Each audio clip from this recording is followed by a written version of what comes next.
शिकस्त की बुनियाद के ऊपर इन्होंने पाकिस्तान तहरीक इंसाफ के वर्कर्स को अरेस्ट करना शुरू कर दिया है। कल रात अंदाज़न हमारे PS 88 के 5 वर्कर्स को जो है वो अरेस्ट किया गया है और अंदाज़न 40 से 50 पुलिस वाले जो हैं वो छापे मार रहे हैं, सादे कपड़ों में छापे मार रहे हैं, हमारे वर्कर्स के घरों में घुस रहे हैं। चार दीवारी का जो है ख्याल नहीं किया जा रहा है, लड़कों को घरों से घसीटा जा रहा है और घसीट के मोबाइलों में फेंक कर उनको जो है वो अरेस्ट किया जा रहा है। जिस तरीके से दहशत गर्दों के सामने आपने इन तमाम मेंबर्स को एक खुली चॉइस दे दी है उनके दहशत गर्दी करने के लिए, खुदा न खास्ता अगर कुछ भी होगा उसके ज़िम्मेदार डायरेक्टली मुराद अली शाह साहब आप होंगे। शहर के अंदर बल्कि सूबे भर के अंदर जो डकैतियों की वारदातें हो रही हैं, जो अगवा बराए तावान की जो केसेस हो रहे हैं, उसके ऊपर आपने कितने इक़दाम उठाए? अपने IG से आपने क्या सवालत किए? आपके AIG ने क्या किया? आपके DIGs क्या कर रहे हैं? आपको इस बात से बिल्कुल गर्ज नहीं है।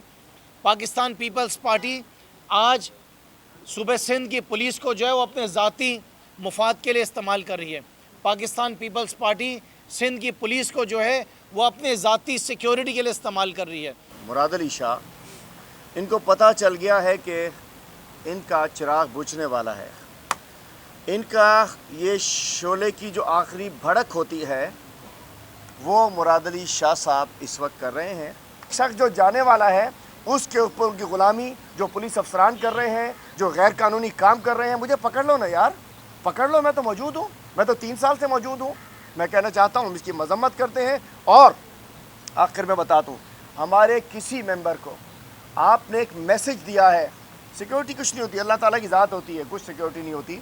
आपने मैसेज दिया है कि आप हमें निहत्ता करके, अगर हमारे तहरीक इंसाफ के हमें लगता है कि ये लोग स्पेशलिस्ट हैं, ये टारगेट किलर्स हैं, ये सियासी टारगेट किलर्स हैं, इनकी हिस्ट्री जी इनका नहीं ये खुद स्पेशलिस्ट इनकाउंटर के तो कत्ल करवाते हैं। तो मैं कहना चाहता हूँ इनके यहाँ पुलिस भी वही होती है। अगर हमारे किसी भी एक मेंबर की जान को ख़तरा हुआ, जान को नुकसान पहुँचा, माल को नुकसान पहुँचा, उसका ज़िम्मेदार बिलावल जरदारी, मुराद अली शाह और उसकी क्रिमिनल टीम होगी। मुर्तज़ा भुट्टो को कत्ल किसने किया, किसके दौर में हुआ?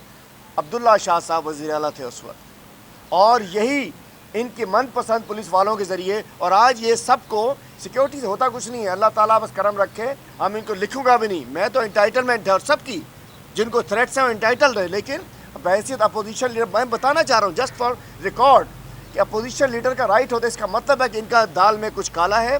ये किसी पे भी हमला करवा सकते हैं और नाम किसी दहशतगर्द का दे देंगे, जैसे उन्होंने मुर्तज़ा भुट्टो के साथ किया। और जस्टिस आलम बलोच और कौन कौन से मशहूर ज़माना केस हैं यहाँ, गैंगवार को उन्होंने इस्तेमाल किया। आपने देखा कि किस अंदाज से सेलेक्ट करके, चूज़ करके, निशाने पे रख के मेरे फैमिली के मेंबरान को डिस्टर्ब किया गया, जबकि हाई कोर्ट में स्टे मौजूद था और इनके ऊपर कंटेम्प्ट ऑफ कोर्ट भी हुआ अफसरान के ऊपर। चूँकि ज़िम्मेदार तो अफसरान होते हैं, लेकिन जो गुज़िश्ता रोज़ एक इंतहाई गिरी हुई हरकत इन्होंने करवाई है अपने इस कमदार, इस डायरेक्ट हवलदार IG मुश्ताक महर के ज़रिए, जिसका इख्तियार सारा फ़ारूक बशीर के पास है, और DIG ईस्ट नुमान सिद्दीकी।